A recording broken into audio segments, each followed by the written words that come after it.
We've talked about a lot of ways that people are currently getting it wrong, that the sales acceleration industrial complex is getting it wrong.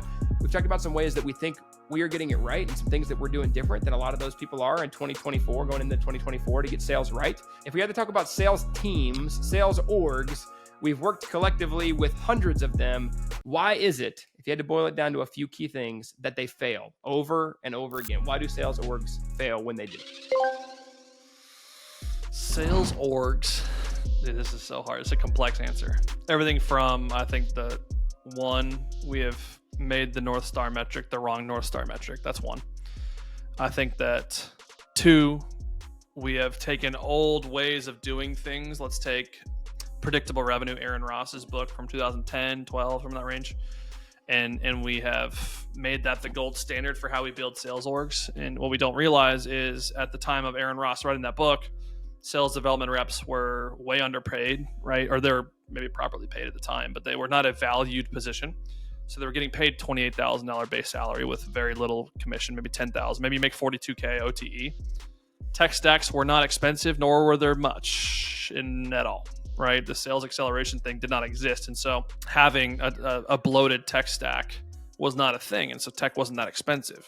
The approaches back then were pretty simple, right? And what they did, right? Hit the phones, hit the emails. There wasn't AI and LinkedIn social selling all that much and all these different things that you can add in the mix.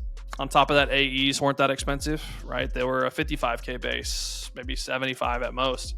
And so you go from this place where you have all these things, not to mention Salesforce was a brand at the time of Aaron building this. And so going to market without that much competition with a big logo behind you was a lot easier than the $3 million whatever who doesn't have a brand, who's fighting the battle of getting good talent, right?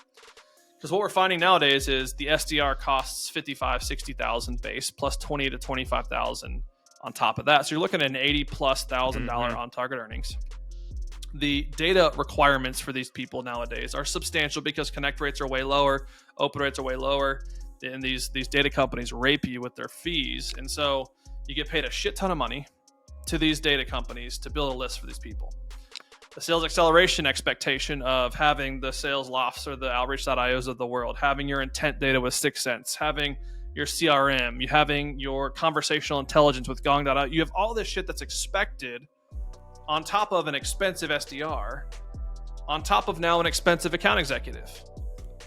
And you wonder why it's not profitable. And so that's what's wrong with sales organizations today is they are built for a model that is not for today.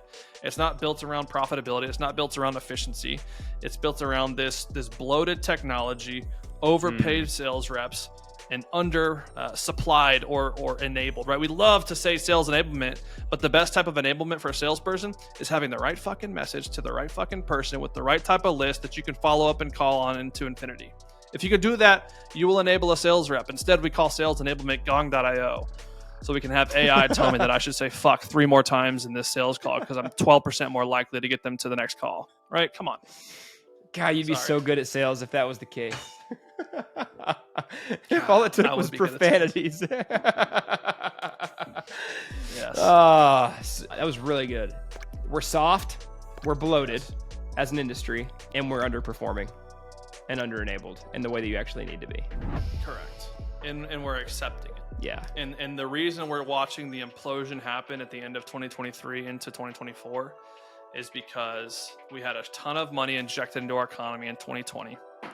There was a lot more inflated money going around that people could spend, and people were going home and working so they could move to any company they wanted. They could get different opportunities. They could like, oh, I could go work from San Diego. I'm going to go move to San Diego and do this thing.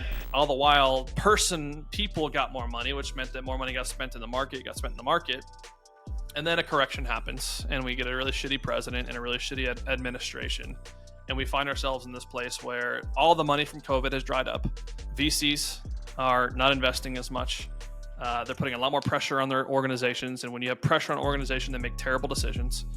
And they make terrible decisions. It ends up hurting everyone downstream. And so we're watching the implosion because of a poor stewardship of business. Pull up and empty the clip. Pull up and empty the clip. Pull up and empty the clip. Pull up and empty the clip. My shooters pull up and empty the clip. Reload that bitch and then empty again. My shooters pull up and empty the clip.